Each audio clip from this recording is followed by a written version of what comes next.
ಮಾದಾಪಟ್ಟಣ ಕಲ್ಲು ಕ್ವಾರಿ ದುರಂತ ಫ್ರೀಡಂ ಟಿವಿಯಲ್ಲಿ ಮಾಸ್ಟರ್ ಎಕ್ಸ್ಕ್ಲೂಸಿವ್ ಮಾಹಿತಿ ನಿಮ್ಮ ಮುಂದೆ. ಆನಂದ್ ಸ್ವಾಮಿ ಎಂಬಾತನಿಂದ ಬೃಹತ್ ಕ್ವಾರಿ ಹಗರಣ.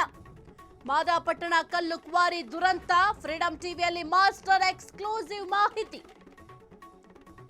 ಆನಂದ ಸ್ವಾಮಿ ಎಂಬಾತನಿಂದ ಬೃಹತ್ ಕ್ವಾರಿ ಹಗರಣ. ನೂರಾರು ಕೋಟಿ ಅಕ್ರಮಕ್ಕೆ ಆನಂದ ಸ್ವಾಮಿಯೇ ರೂವಾರಿ.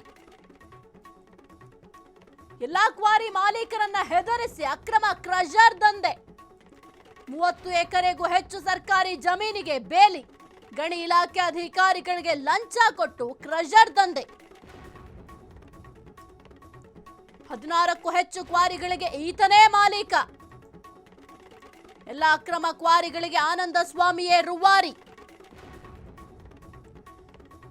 ಈ ಕ್ವಾರಿಗೆ ಸಂಬಂಧಪಟ್ಟಂತೆ ಮಾದಾಪಟ್ಟಣ ಕಲ್ಲು ಕ್ವಾರಿ ದುರಂತ ಏನಾಯ್ತು, ಈ ಒಂದು ದುರಂತಕ್ಕೆ ಸಂಬಂಧಪಟ್ಟಂತೆ ಸಾಕಷ್ಟು ವಿಚಾರಗಳು ಈಗ ಬಟಾಬಯಲಾಗ್ತಾ ಇದೆ. ದುರಂತದಲ್ಲಿ 7 ಕಾರ್ಮಿಕರ ಬಲಿಯಾಗಿದೆ. ಈ ಒಂದು ಕಾರ್ಮಿಕರ ಸಾವಿನ ಹೊಣೆಯನ್ನ ಯಾರು ಹೊರ್ತಾರೆ? ಇಷ್ಟರ ಮಟ್ಟಿಗೆ ಅಕ್ರಮವಾಗಿ ಕ್ರಷರ್ ದಂಧೆ ಮಾಡ್ತಾ ಇದ್ರು ಕೂಡ ಅಧಿಕಾರಿಗಳು ಕಣ್ಮುಚ್ಕೊಂಡು ಕೂತಿದ್ದೀರಾ? ನಿಮ್ಗೆ ಇದ್ಯಾವುದು ಕೂಡ ಕಾಣಿಸ್ತಾ ಇಲ್ವಾ?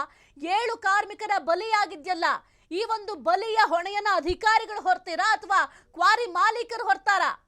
ಆ ಒಂದು ಕುಟುಂಬದ ಜವಾಬ್ದಾರಿ ಯಾರು ಹೊರ್ತೀರಾ? ಆನಂದ ಸ್ವಾಮಿ ಎಂಬಾತನಿಂದ ಬೃಹತ್ ಕ್ವಾರಿ ಮಾಡ್ಲಾಗ್ತಾ ಇದೆ, ಹಗರಣ ಮಾಡ್ತಾ ಇದ್ದಾನೆ.